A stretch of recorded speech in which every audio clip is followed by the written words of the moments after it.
Coming up on Signal by Sony, just how real does Gran Turismo 5 feel? We'll get a pro race car driver's opinion. And we'll give you the lowdown on some hot products for the holiday season. Signal by Sony's special Cyber Monday episode starts right now.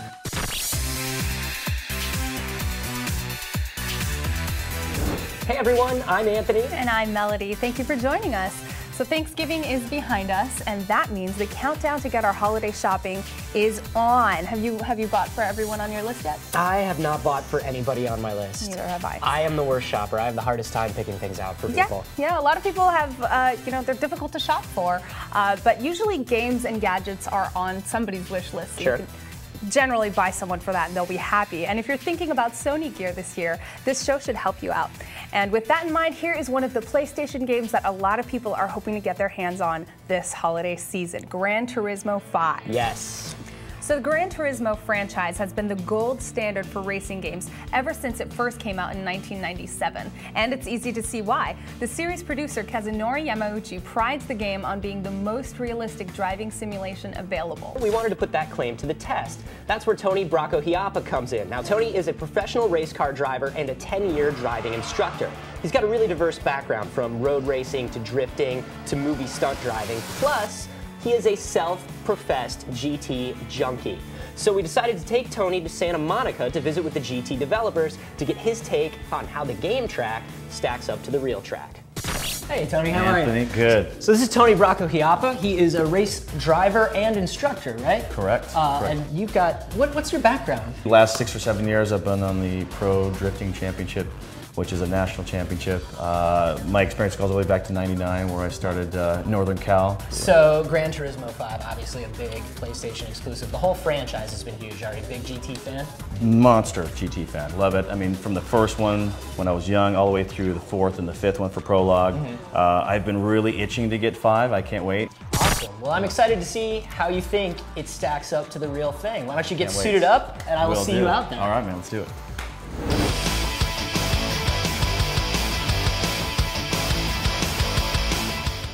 Tony, this is Chris. He's an associate producer here at SGNL. Chris, this is Tony. How you doing? Good, thanks for having me. We thought maybe you could lead us through some of the new stuff in GT5 here. No, definitely. I'm super excited. Awesome. Let's get to it. Yeah, let me jump in.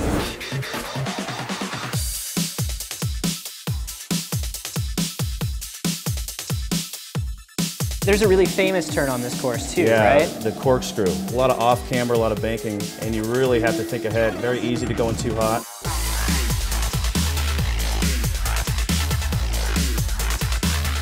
Wow, a little wide, but that's okay actually. But that's important because when you make mistakes, how realistic are they? As I come into a corner too quick, or how does the car slide? And that was predictable. It wasn't too out of control, but I could still catch it.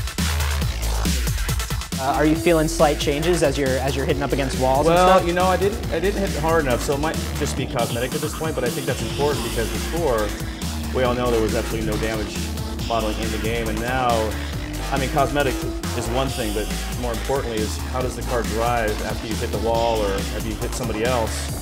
Because that has consequences, and if you don't realize those consequences, then people just don't really take it seriously.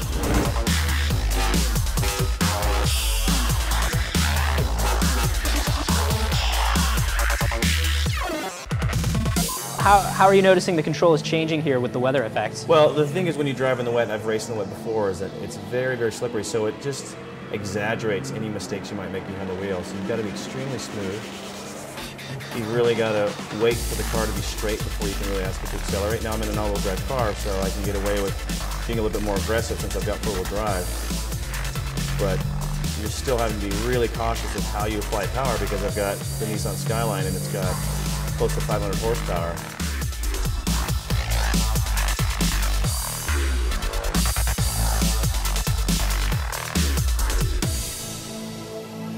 So now that we had a chance to sit down and play it, what was your overall impression of GT5? Just a better game on a lot of different fronts, from graphics to physics to weather effects. And talking about the weather effects and some of the other new features, what was your favorite new feature? I'd say weather. Yeah? Because that's just, it's always more exciting to drive in bad weather because it just heightens the experience. And with the rain settings in this game, you really have to stay sharp. The visibility is limited, which is exactly the way it would be normally. The in-cockpit view is a big difference. So when they're on the outside car view, yes, it's raining and you can tell, but when you're in the cockpit, it's like the whole thing changes and you're really like kind of holding on. And yeah, it looked tense. It is tense. It is tense. And in real life, when you're racing, you're so focused, you're not thinking about really what's, the danger of it all, but in this setting, it's intense and it's fun. It seemed like the overall scope was just so much larger too, in terms of cars and tracks. And yeah, well, they've got 1,000 cars. Yeah. I think as many as 70 tracks, depending on the variation, which is great. A lot of real-world tracks, which again, as a pro driver and from a teaching standpoint, I can pick a track that hopefully we'll get to drive on and use that as an instruction tool, which is great. And the course creator too, I would imagine. Course Creator, which kind of reminds me of some old school games from back in the day, but it's really cool. You can really adjust the width of the track, the radius of the corner, which is really cool, the length of the track, so there should be pretty much infinite possibilities with that. So overall, GT5 compared to real life, how does it stack up? Really very close. I mean, ultimately, again, real life is hard to mimic, but this is as close as you're going to get. I think, again, the physics are even sharper, so it's more sensitive depending on the car you drove. So we drove the Cobra, sure, which is an old vintage car, which is a handful. It's got a lot of power. It's just an old car with suspension brakes, and you really had to stay on your toes, and I really felt like, you guys were talking to me, but I was just kind of trying to focus on keeping the car on the track because it's really hard, and I noticed that right away. Wow, I mean, just awesome. everything is just heightened, so it's awesome. It's really great. So that's the word from the pros. Tony, Absolutely. thank you so much for joining us. Thanks for having me, guys. It was an honor. Thank you very much. Wow, that turned out to be actually pretty realistic. Yeah, it definitely got Tony's seal of approval, and I can't wait to dive deeper into it. There's so many tracks, so many cars in all the GT games, and this one is no exception, so I'm really looking forward to it. Definitely. Any Honda Civics in there? I'm sure. My baby. Well, we're going to stick to the car theme here. Tony obviously drives an amazing high-performance vehicle, but you know else who has a sweet ride, except for, aside from me and my Honda Civic named Rosabelle? Who? The Green Hornet. Right, Melody is of course referring to the Black Beauty, and if you're a gearhead, you probably want to know what it takes to bring such an amazing vehicle to life for the silver screen. So the Green Hornet doesn't hit theaters till January, but Sony Pictures quietly released this exclusive video all about the Black Beauty and how it was actually constructed. The video's been getting a lot of buzz both on car sites and comic book sites, and we're going to show you a clip of it right now.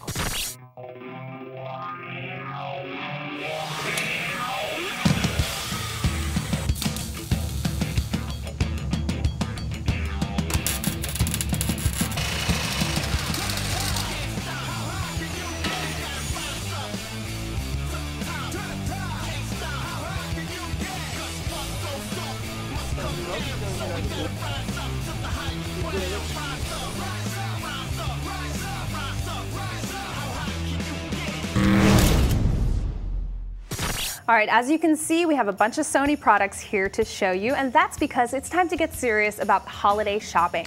Yeah, so if you're still trying to figure out what to get for everyone on your list, there are plenty of online gift guides to help you out. Almost every retailer has one this time of year, but if you're thinking about electronics, one place to check out is Sony's gift guide at sony.com/gifts. This year they did something a little different by making it more interactive and even adding a mobile version so you can use it while you're on your phone and you're out and around shopping. What's really handy is they've simplified it into categories we can all relate to. Right, and if you browse through it, you'll see that it has a lot of options. What we have before us are just a few of the products in the gift guide that we got to get our hands on and give a little attention to. So let's start with the student on your list. I have one. Aw, that's me. So here we have the Sony Reader Daily with wireless access, 3G and Wi-Fi, and the 7-inch touchscreen. This is really great because it's both PC and Mac compatible, obviously, and it supports a ton of formats, which is really important if you're a student because, it's nice to have a huge reader library, as Sony does, of books and textbooks and all that good stuff, but at the end of the day, you're getting textbooks and case studies from your professors, and you need to be able to use that on your reader. So it's nice to have the PDF and doc capabilities. I have my own case study on it right now. The free 3G and the Wi-Fi means you can wirelessly hop into the Sony ebook store and do some limited browsing as well. The Reader Daily Edition goes for about $300, but right now you can get a $75 credit if you trade in any brand e-reader, which is also really nice, that's pretty cool. Moving on to the Traveler on your list, one good gift idea is a Sony portable DVD player, and we have one model right here. You can watch movies on this instead of watching them on your laptop and draining the battery. Also, if you're not not a techie, you don't carry your laptop around with you everywhere, this definitely takes some weight out of the bag. It comes with a lot of different color options, red, blue, pink, and 2 built-in headphone jacks, so you can watch a movie on like the plane or on a road trip with your whole family. You can connect it to your TV if you're in a hotel, which is great. And the 7-inch widescreen monitor is small, but it's just small enough to be compact, but big enough to still comfortably watch a movie. And it's a pretty affordable gift at $110. Moving on, there are a lot of great options out there for kids, and you probably have a couple kids on your list anyway, if not your own kids, then maybe a niece or a nephew. Sure. I know I've got a lot of nieces and nephews to buy for this year. And you won't find a kids category on Sony's gift guide, but it's a good one to mention here anyway. So for kids and teens, we've got a wide range of different Peak headphones, and these come in all kinds of bright colors, and they're stylish, but they still have great sound quality. So right now, let's start with the mid-range Peak Smooth headphones, which we have here in a nice kind of neon green yellow color. Yeah, those are really cool. Yeah, these are about $50 and they're hi-fi, but they're not too hefty, so you get really clear sound, and the 30mm drivers gives you a nice bass boost. So it's got these really nice squishy ear pads and a cushy headband, so that when you're wearing it and you want to be cool, it doesn't bother the back of your neck because it's got the cushy. Yeah, they're super comfortable when you're wearing them on your head too. Yeah. And if you want to go a little cheaper, there's the $30 Tricky impact-resistant headphones. We got the pink ones right here. They're really flexible and durable. They have this specialty coated headband here, so you can really toss them around and they can take a beating. These feel more solid than you would think by looking at them. If you're looking for good stocking stuffers, you can also go for the $25 clip-on earbuds. You actually hook these into your earlobes at the bottom here, so they won't slip off when you're working out. And they're snug, but they're not like uncomfortable. They're Plus, really, I look really good, right? Yeah, you do. And Thanks, you don't need to wear earrings. They just clip onto your earlobes. So, and last but not least, we have these little bass boost earbuds for $15. You can see there's like a little gas mask on them. Yeah. And they help, it helps the earbuds fit in more snugly, but it's also kind of like your little secret. There's gas masks in your earbuds. Yeah, these are all really cool, really affordable, and really awesome looking as well. Last but not least, Sony's got some really good gift ideas for the couch potato in your life, one of which is the 40-inch Sony Internet TV with Google TV built into it. So at $1,000, the 40-inch Sony Internet TV is probably a gift for the whole family. And a lot of people do look for TVs during the holidays because of all the killer deals this time of year. We're going to tell you where to find some great Sony deals in a moment. But first, if you don't want to spend quite that much, we also suggest the Sony Internet TV Blu-ray player, which we have right here. For somebody who's a couch potato and an HD enthusiast, the Blu-ray player is great because it lets you use Google TV on any TV set, high-end, low-end, 3D, whatever you have. Plus, it's a Blu-ray player, so it doesn't add another box to your home theater setup, which is great. And at $400, it is definitely not a bad price. Okay, so if I get you that for the holidays, will you get me the e-reader? Remains to be seen how you behave until then. Oh, really? Well, these are just a few of the gift ideas you can find in the Sony Interactive Gift Guide. So be sure to check out the full selection at sony.com/gifts. And since this is our Cyber Monday episode, you're probably wondering about what kind of sweet bargains you can score. Well, we set up a special place for Signal viewers that lists all of the good holiday deals at Sony style and any coupon we dig up between now and the end of the year. So that's all at sony.com/Black Friday. Well, that just about does it for this edition of Signal by Sony. We hope it was helpful. Just a reminder to visit our website at sony.com/signal. You can check out links to all the products we featured in the show, and you can also post your feedback on the site. For now, this is Melody and Anthony signing off on Signal. We'll see you guys next time. Happy holidays. Aww. Okay, can we open these yet, you guys? That one's for me, I think. Okay, I want this one. That one's for me, I think. This is.